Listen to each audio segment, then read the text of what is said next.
Mga kapuso, 125 sa 180 kabarangay sa Iloilo City, makabig nga high risk sa sunog sunod sa Bureau of Fire Protection. Mga puso, 40 ka-insidentes ang sunog ng records ng BFP sa Iloilo City subong atuig 2024. Yaring balita ang gitutukan ni Kim Salinas live sa bahin sang Barangay Benedicto, Haro, Iloilo City. Kim, anong latest?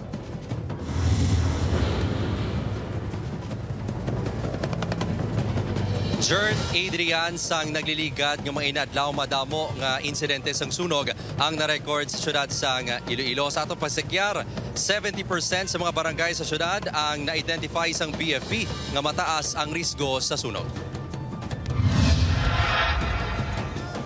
Madamo nga mga insidente sang sunog ang nagluntan sa syudad sang Iloilo sang nakaligad nga mga inadlaw. Lakip sa mga ini ang sunog sa barangay San Nicolas, La Paz, Kunsarin, 2 ka persona ang ginbawian sang kabuhi.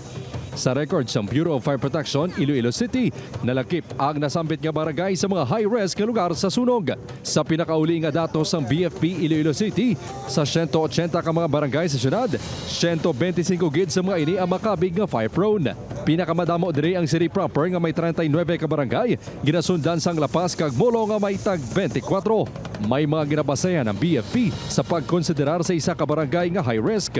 Lakip na diri ang mga materyales nga ginagamit sa mga building kag mga electrical wiring kag connection. Made of wood and bamboo, concreted ba? And then ang number of households sa isa ka area. And then ang distances ang wall sang isa sa another nga balay. And then ang total number of persons nga naga-reside dira kag ang mga alagyan dira sa area nga ina. Bangod sa mataas nga risgo sang sunog sa mga barangay, nagahiwat sang oplan ligtas na pamayanan ng BFP. Tinutuyo sini nga makahimo sa mga Community Fire Auxiliary Group. So bali may first responders sila dira sa area before mag-abot ang aton sini nga mga bombero.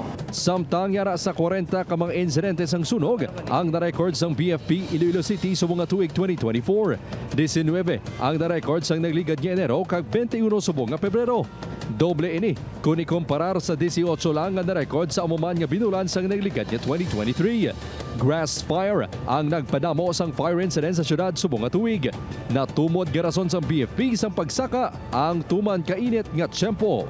Isa diri sir nga nalantaw tano ang kainit bala sa tiyempo nga dry ang tanan ang mga dahon and everything and that ng makagamay lang nga source of ignition, pwede siya maglapta kang magdako ang rubbish or grass fires naton.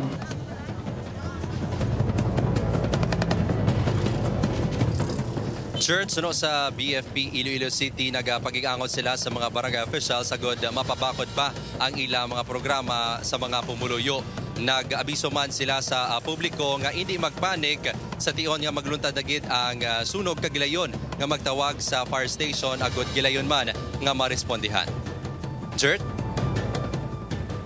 Madamong gid nga salamat sa update kapuso Kim Salinas.